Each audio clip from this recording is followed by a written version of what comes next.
Looking at the Markets with David Modell.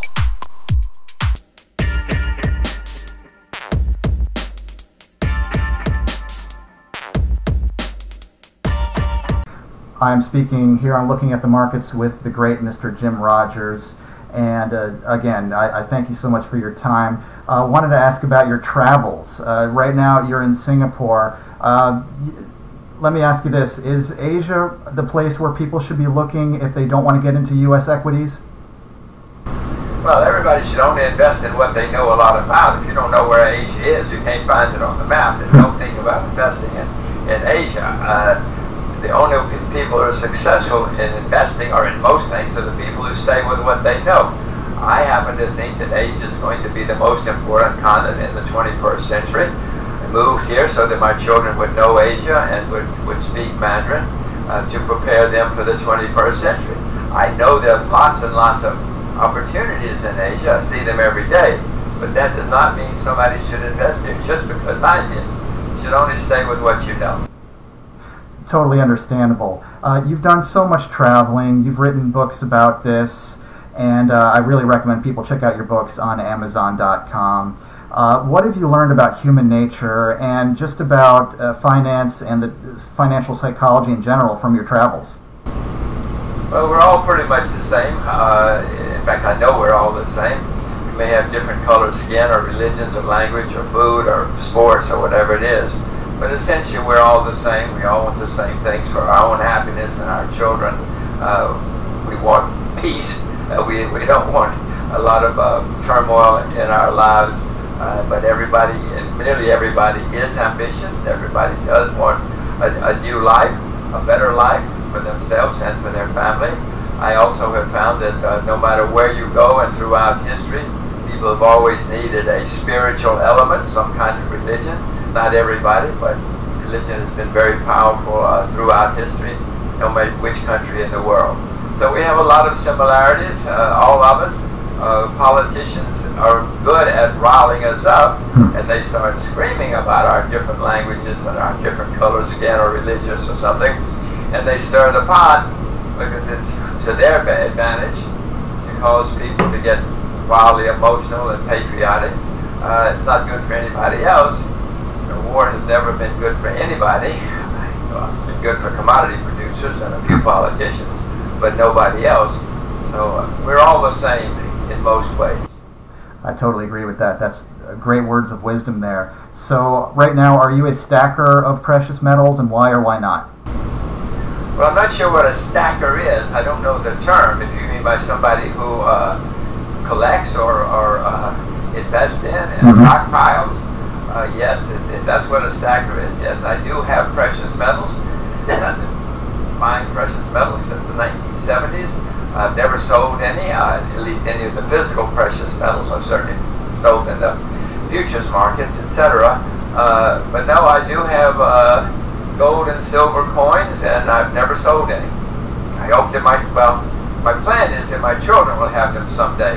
The only possible problem with that, David, is that before this is over, gold and silver may turn into a gigantic bubble. They may just go skyrocketing, because whenever people have lost confidence in governments or currencies throughout history, they've often reverted to gold and silver. And if that happens this time around, since the problems are so massive, gold and silver might turn into a bubble.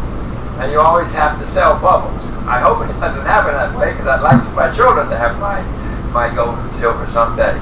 But if gold and silver turn into a bubble, I will have to sell. Yeah. Speaking of bubbles, a lot of people are concerned that cryptocurrencies are experiencing a bubble-type situation right now with the massive growth. Would cryptocurrencies be something that you would get into right now if you hadn't already? Well, no, I see the symptoms of what's going on. There are now over 2,000, at least I'm told, there are over 2,000 cryptocurrencies, and all this has happened in just a few years, less than 10 years, in fact. So there's a sign. You know what's happening with the price of Bitcoin. I mean, that's, if you just looked at that chart and compared it to any chart in any bubble in history, and I didn't tell you the name, you would have been very worried. So I'm not buying any cryptocurrencies, part of because I missed it. I wasn't smart enough to do anything even though I've known about this, about crypto, Bitcoin for since 2009 or 10, I guess. So I missed it completely. So first of all, which means I'm not a good person to ask, but I certainly see all the signs of a bubble right now. If and when things calm down, hopefully I'll be smart enough to get involved if it's the right thing to do. Once again, we're speaking with Mr. Jim Rogers, author and commentator and investor extraordinaire. Again, I really appreciate your time with this today. I'm going to put links to all of your books in the description of the video. People should check those out on Amazon. You know, in writing those books, you've written not only about finance, but about your travels. I understand that you're teaching you're having your children learn Mandarin. Why Mandarin? Is that going to be a particular advantage at this point? Well, in my view, China is going to be the most important country in the 21st century, whether we like it or not. There are a lot of people who don't like it, a lot of people who dispute that fact. But my children are very young. They were born in 2003 and 2008. So I'm trying to prepare them for the 21st century. I want them to understand Asia. I want them to speak Mandarin. They both speak Mandarin like natives now. In fact, my children win Chinese speaking contest here in Singapore, which makes me very proud, but it's a bit of a shock to see blue-eyed children are the best Mandarin speakers in a Chinese country. So I am achieving that part of my goal. I want to prepare them. Just because they speak Mandarin will not make them successful in the 21st century, but it will give them a leg up. Totally understand that. And finally, the big question, which is going to come first in your opinion? Dow 10,000 or Dow 40,000, and why? Well, that's an extremely good question. I can give you the case for both. Because the way the markets are acting, they often have a blow-off phase. Right now, you probably know that most stocks are down on the New York Stock Exchange. For instance, the Value Line Index, which is a non-weighted index of all stocks, is actually down for 2017, even though the S&P and the Dow Jones are making new highs. So your answer could be yes to both. As a matter of not if you specifically put the Dow, but if you're talking about the market, you're already seeing most stocks go decline and being held up by a few. What could well happen, and David, I'm the worst market timer in the world. I'm the worst short-term trader in the world. What I would suspect is going to happen, but I cannot make a prediction because I'm so hopeless, but I would suspect the market will have a correction. The Federal Reserve in America and other central banks will panic. They don't know what they're doing. They're bureaucrats and academics. They will panic. They will do something to save the market. The market will have a great skyrocket because everybody says, aha, we don't ever have to worry again. It'll set a top, whether that's 40,000. I mean, who knows what, I don't know what that number is. A few big companies will drive the averages, the major averages higher, and then we will have the worst bear market in your lifetime. But I mean, I'm not any good at market timing. I do know a horrible market is coming in the foreseeable future. That does not preclude some kind of blow-off, as often happens. You know, it's been 18 years since our last big blow-off, 17 years since our last big blow-off. It could happen again. It happened periodically in American history. It happened periodically in every country's history. So maybe we're overdue for both. We're overdue for the biggest blow-off in a long time and the worst bear market in a long time. You're very modest, sir, but I've followed you and your predictions for a long time, and I think you've actually done quite well with that. I recall you making statements about the U.S. dollar, for example, and lo and behold, the dollar is getting crushed, whether it's due to the Fed just printing money like there's no tomorrow, as usual, for whatever reason. And just finally, if I may ask one more, what are we going to do, when the U.S. dollar just becomes almost worthless? I mean, what is the likely scenario?